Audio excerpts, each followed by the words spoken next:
Audiolibros en 15 minutos. Suscríbete al canal y explora un nuevo libro cada día.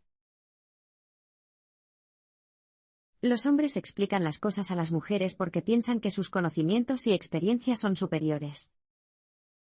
¿Alguna vez te has encontrado escuchando a un hombre explicarte cómo son las cosas en realidad?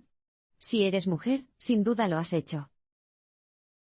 Los hombres a menudo asumen, quizás inconscientemente, que son más inteligentes o tienen más conocimientos que las mujeres, por lo que sienten la necesidad de enseñarles de manera condescendiente o condescendiente. Esto también se conoce como mansplaining, una combinación de hombre y explicación. El New York Times la denominó palabra del año mansplaining en 2010, y ya había entrado en el periodismo político convencional en 2012. La autora no inventó el término, pero se le atribuye haberlo popularizado. Sin embargo, ella misma siente que la palabra no está muy clara, ya que parece implicar que todos los hombres hacen esto. Las mujeres también lo hacen, aunque con mucha menos frecuencia. El mansplaining se produce debido al sexismo y a la arrogancia de los hombres con respecto al conocimiento, la confiabilidad y la experiencia de las mujeres. Incluso un escritor consagrado como el autor no está a salvo de este tipo de sexismo sutil y cotidiano. De hecho, un hombre la interrumpió una vez para hablarle de un gran libro relacionado con un tema que estaban discutiendo, dando a entender que él sabía más al respecto que ella. Mientras seguía hablando, el autor se dio cuenta de que le estaba hablando de su propio libro. Las manifestaciones más extremas de este fenómeno se producen en otras partes del mundo. En algunos países de Oriente Medio, el testimonio de una mujer sobre una violación no tiene valor a menos que haya estado presente otro hombre que lo haya presenciado. La palabra de una mujer se considera menos confiable que la de un hombre. La discriminación de género obliga a las mujeres a temer por sus vidas y su seguridad. El mansplaining es frustrante, pero las mujeres se enfrentan a formas de discriminación de género mucho más amenazantes. Las mujeres corren el riesgo permanente de ser víctimas de violencia física o sexual por parte de los hombres.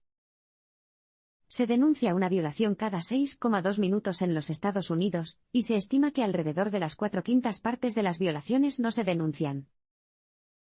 Eso significa que podría haber una violación casi cada minuto.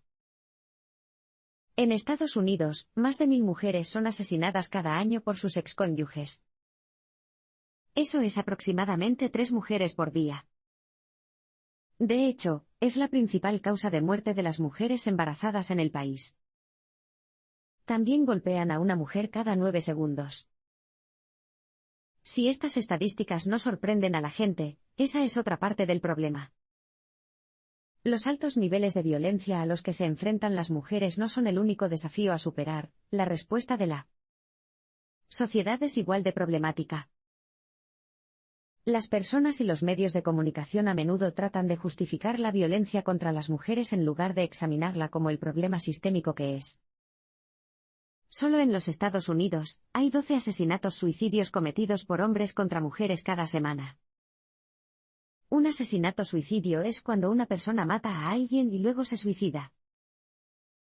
Lamentablemente, los medios de comunicación suelen tratar de describir los asesinatos y suicidios como casos aislados causados por diferencias de clase, problemas de salud mental, conmociones cerebrales o depresión. Estas explicaciones descuidan el poderoso papel de la misoginia. Cuando las mujeres intentan alzar la voz en contra de esta misoginia endémica, suelen ser objeto de aún más misoginia y de amenazas de violencia por parte de los hombres. Esto le ocurrió a Anita Sarkeesian, una crítica de los medios de comunicación, cuando se pronunció en contra de la misoginia en la cultura de los videojuegos. Hubo una gran reacción en su contra. Un hombre incluso diseñó un juego en el que Sarkeesian era el objetivo y los jugadores ganaban puntos por golpearla. Aparecieron cortes y moretones en la imagen de su rostro.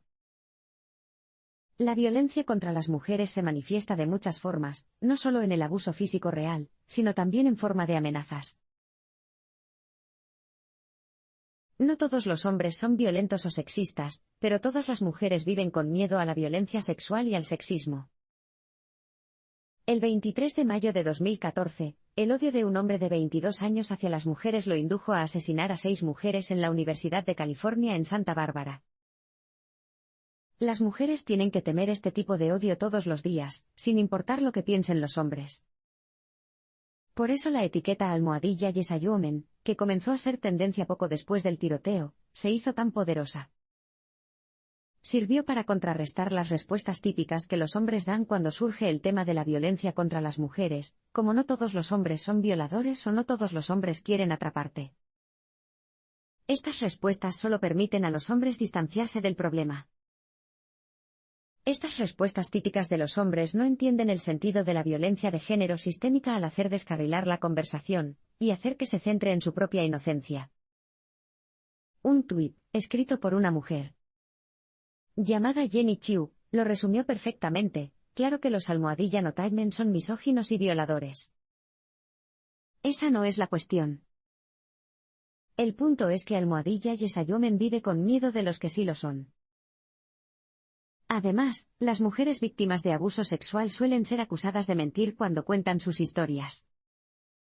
Esto ocurrió cuando Dominique Strauss-Kahn, el director del FMI, supuestamente agredió a Nafissatou Diallo, una sirvienta inmigrante africana que trabajaba en un hotel de lujo en la ciudad de Nueva York. Cuando el caso se hizo público, Strauss-Kahn calumnió la reputación de Diallo al hacer que los periódicos sensacionalistas publicaran artículos en los que afirmaba que era prostituta. Finalmente, se retiraron los cargos penales en su contra. Diallo ganó su caso en la Corte Civil, pero el silencio fue uno de los términos del acuerdo privado al que se llegó. Almohadilla Yes a Woman también es poderoso porque aborda la naturaleza global del problema. Las mujeres fueron objeto de malos tratos en la plaza Tahrir durante la Revolución Egipcia. Todavía se queman novias y se cometen asesinatos por cuestiones de honor en algunas partes del sur de Asia y Oriente Medio, y la violación se utiliza como arma de guerra en el Congo y Sudán. La lista continúa. Los hombres perpetúan el sexismo y la violencia sexual culpando a las mujeres y controlando a quienes alzan la voz. ¿Conoces la historia del chico que lloró al lobo? Las mujeres viven esa historia al revés cuando se trata de violencia sexual, lloran y nadie les cree. Los hombres silencian psicológica y socialmente a las mujeres como otra forma de control. Algunos de estos mecanismos de control están incluso integrados en nuestros sistemas legales y políticos. Por ejemplo, antes de las leyes de propiedad de las mujeres casadas de 1870 y 1882, los bienes de la mujer pertenecían legalmente a su esposo, independientemente de sus ingresos o herencia. Las leyes que incriminan la violencia doméstica se aprobaron en los Estados Unidos y Europa casi al mismo tiempo, pero no se aplicaron hasta la década de 1970. El deseo de la sociedad de controlar a las mujeres también se manifiesta en el debate sobre los derechos reproductivos. Todd Akin, exmiembro de la Cámara de Representantes, intentó negarle a una mujer el derecho al aborto después de una violación ya en 2012 diciendo: si se trata de una violación legítima, el cuerpo femenino tiene formas de intentar acabar con todo eso. Los abusadores saben que poner en duda la credibilidad de una mujer es otra herramienta para mantenerla bajo control. Las mujeres que denuncian el sexismo o el abuso suelen ser descartadas por histéricas, delirantes o incapaces de aceptar una broma. Los hombres también suelen acusar a las mujeres de hacer acusaciones falsas en un intento de reformular a los perpetradores masculinos como víctimas. Las acusaciones falsas de violación son muy raras. Un estudio realizado en 2013 por la Fiscalía de la Corona del Reino Unido reveló que, de las 651 acusaciones de violación que se produjeron en el período estudiado, solo 35 fueron procesadas como acusaciones falsas, menos del 1%. Cuando se demoniza a las mujeres por alzar la voz, solo se añade un insulto a la lesión que ya han sufrido. Tenemos que discutir los problemas del sexismo y la violencia de género si queremos eliminarlos. Hemos avanzado mucho en la lucha contra la violencia de género, pero aún queda mucho por hacer. El reconocimiento de que la misoginia y el sexismo son problemas sociales que no afectan exclusivamente a las mujeres fue un gran paso adelante. Pensemos en la violación en grupo, y el asesinato de Jyoti Singh en Nueva Delhi en 2012, por ejemplo. Era una estudiante de fisioterapia de 23 años que viajaba con su novio en un autobús privado. Otros 6 pasajeros, incluido el conductor, la violaron y mataron y luego golpearon a su novio. El incidente provocó indignación en la India. Las masas de manifestantes y activistas presionaron por un mejor proceso legal para castigar a los autores de la violencia de género. Más personas se están convirtiendo en aliadas en la lucha contra el sexismo. Las estadísticas de violencia doméstica siguen siendo altas, pero han disminuido considerablemente en las últimas décadas. Es importante que usemos el lenguaje correcto en la lucha continua contra estos problemas. Las conversaciones ayudan a crear conciencia, y hemos estado desarrollando un nuevo vocabulario que nos ayuda a entenderlo mejor. A finales de 2012, por ejemplo, el término cultura de la violación comenzó a difundirse ampliamente. La cultura de la violación se refiere a las prácticas culturales que normalizan o trivializan los actos de violación u otras formas de agresión sexual. Los ejemplos incluyen culpar a la víctima, cuando las personas dicen cosas como, ella lo estaba pidiendo o sugieren que una mujer invitó a la violación con su ropa. La glorificación de los hombres que valoran a las mujeres como conquistas sexuales también forma parte de la cultura de la violación. El término cultura de la violación es importante porque aborda la naturaleza sistémica de estos problemas, están profundamente arraigados en las sociedades en las que vivimos. Denunciar casos ocasionales de sexismo, como cuando alguien dice, es una zorra o te he comprado la cena, así que merezco acostarme contigo, también ayuda a resolver el problema. Incluso un pequeño paso como ese puede ayudarnos a eliminar estos males sociales.